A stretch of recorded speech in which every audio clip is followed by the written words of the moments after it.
Jeremy Stephens has sent quite the morbid message to Conor McGregor and BKFC. Stephens recently saw his stock soar following BKFC KnuckleMania V on Jan. 25. Inside a packed Wells Fargo Center in Philadelphia, Lil Heathen went one-on-one with fellow UFC veteran Eddie Alvarez. Stephens scored the third-round TKO finish via doctor's stoppage.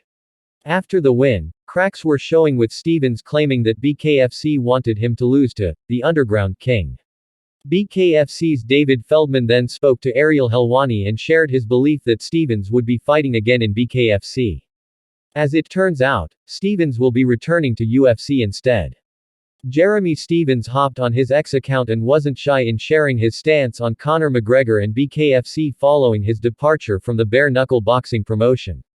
BKFC at UFC at the notorious "Ma you cannot run from me, I will find you and I will kill you boy. Your time is up, I got you a front row seat in Iowa too. Wells Fargo Event Center my hometown. Watch me break another jaw." Stephens will be making his UFC return for a fight night card in Iowa. Stephens will be taking on Mason Jones. News of Stephens' return to the UFC took a lot of fans by surprise. It isn't often that the UFC brings in 38-year-old veterans, but Stephens has been making some noise since his time away from the octagon. The end of Stephens' last run in MMA wasn't pretty for Lil Heathen.